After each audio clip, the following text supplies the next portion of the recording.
হরে গুরু গো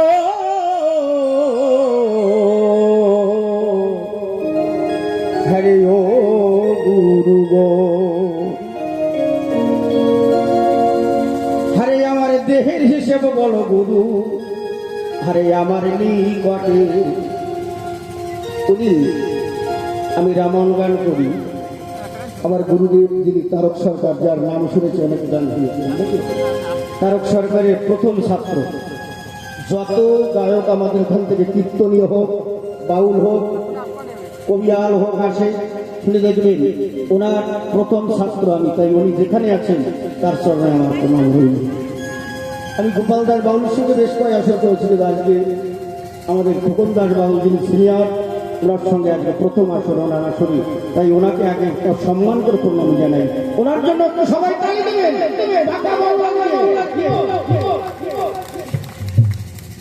তাই আজকে ঢাকা বাউল যেমন শিষ্য এই জন্য আমি এখানে প্রশ্ন রাখতে চাই উনি হচ্ছে খোকন দাস বাউলের শিষ্য আর আমি হচ্ছে সরকারের শিষ্য পড়াশোনা জানলে কি হচ্ছে দাদা সাফিয়ে গেলে আমি সাফিয়ে যেতে পারবো ওরে দেহের হিসাব বলো গুরু আমার নিকটে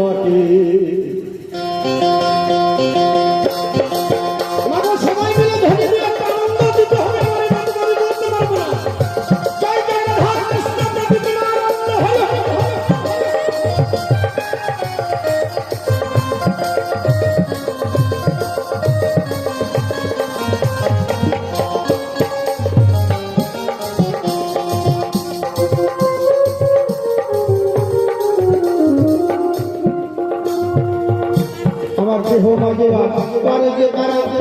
কেমন ভাবে চালায় আমায় কেমন ভাব দ্বারা তাদের কেমন ভাব দ্বারা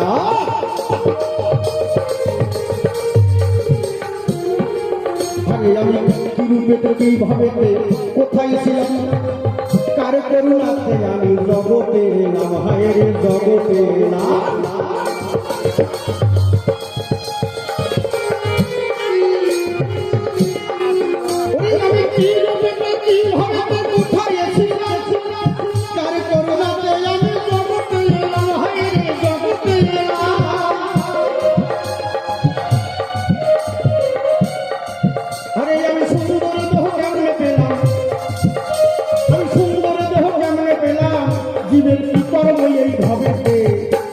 দেহের হিসাব বলো গুরু আমার নিকটে দেহের হিসাব বলো গুরু আমার নিকটে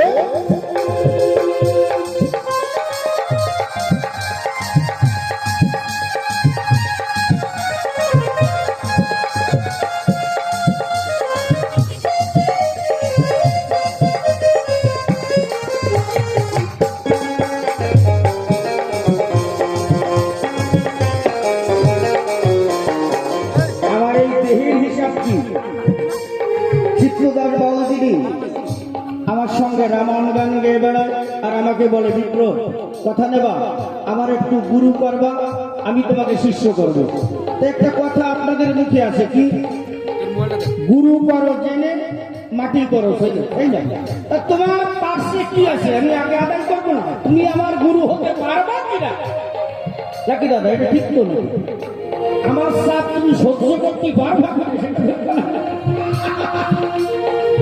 শিষ্য যদি তাগড়াই হয় বাবা গুরু দফা সারা আমার গুরু বাবা আমি তোমাকে জেনে নেব আমি কোথায় ছিলাম কিভাবে ছিলাম কার করুণাকে জগতে এলাম সে কে তুমি তো বাউল মানুষ সুন্দর করে জবাব দেওয়া হরে আমার দেহ মাঝে বাস করে যে কারা কেমন ভাবে চালায় আমায় কেমন ভাব দ্বারা তাদের কেমন ভাব দ্বারা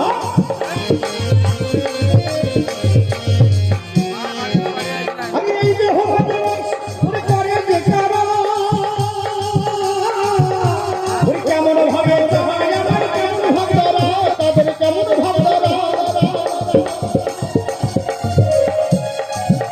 আমি তাই ভাবিয়া হলেন সারা মানে না মনেতে দেহিটা বলো গুরু আমার নিকটে দেহিটা বলো গুরু আমার নিকটে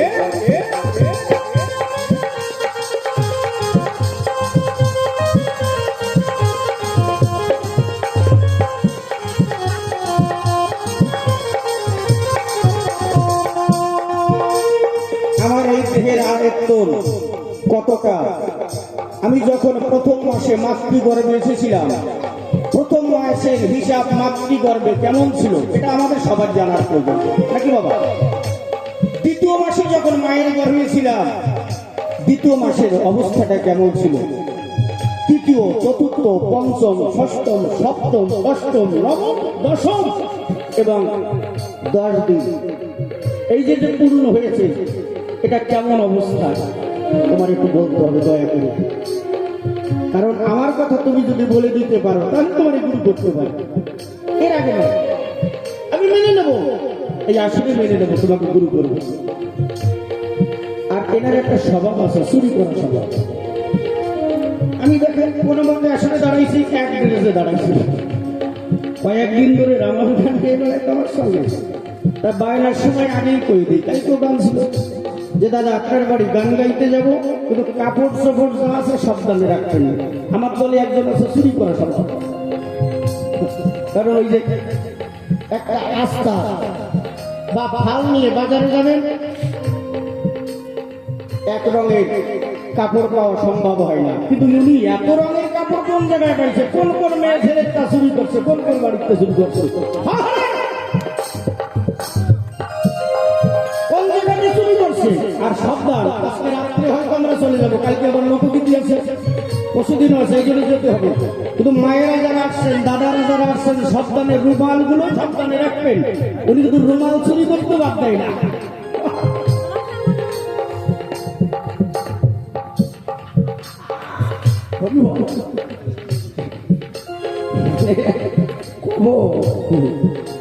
আস্তে আস্তে করে একটা 15 মিনিট হয়ে গেছে, সবাই স্নান করছে, ওরা গুরু শিষ্য আলাদা স্নান করছে।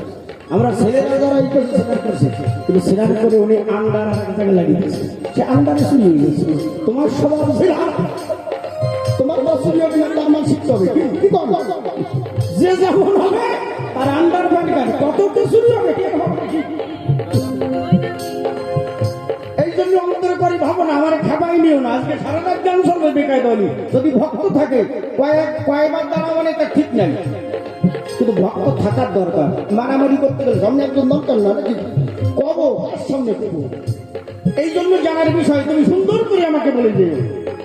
হারে এই দেহ মাঝে বাস করে যে কারা, ওরে কেমন ভাবে চালায় আমায়, কেমন ভাব দ্বারা, হারে কেমন ভাব দ্বারা।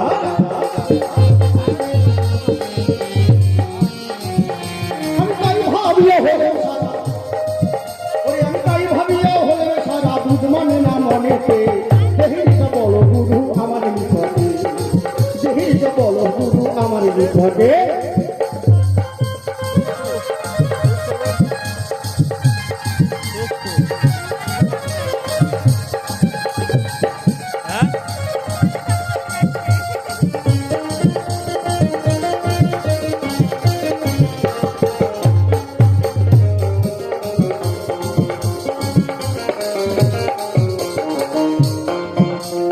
বিপ্রদাস বাউলে বলে গুরু দয়াময়, তুমি না বললে তত্ত্ব আমার জানা ভীষণ দায়, গ্রহ জানা ভীষণ দায়।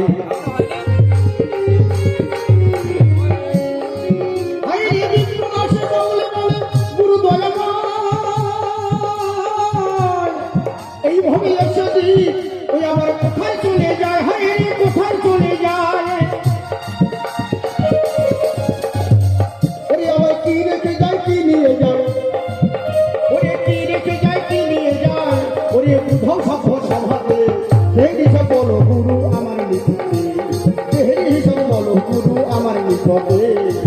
এই জায়গায় আমার একটা প্রশ্ন আছে, জীব কি রেখে যায় আর কি নিয়ে যায়? যাওয়ার বেলায় মৃত্যু বাড়িতে রামায়ণ গান দেওয়া হয় নাকি? দেই তো নাকি আপনাদের এখানে হয়? সেই রামায়ণ গানটা কেন হয়? রাম নাম কেন দেওয়া হয়? কৃষ্ণ নাম হরি নাম দিলে কাজ হয় না? এই রাম নামের কি বলেছে বলে যাওয়া। আর একটা প্রশ্ন তোমাকে দিতে চাই, যদি পারো দেবা, না পারলে পরের বছর এসে দেবা। যদি কমিটি না ডাকে পরের বছর এসে দেওয়া হবে। এইখানে যখন প্রণাম করি দেখতে পাই এখানে নাম কীর্তন হয়েছে হরে কৃষ্ণ কৃষ্ণ কৃষ্ণ হরে হরে হরে রাম রাম রাম হরে হরে। কৃষ্ণ রাধা কৃষ্ণর ফটো দেখতে পাই কিন্তু রামের ফটো কেন নাই? পাল্লি কবা আর নাই ড্যাশ কি পাল্লি কবা না পাল্লি ড্যাশ সামনে বসে রয়েছে মুখস্থ করে দিয়েছিলাম।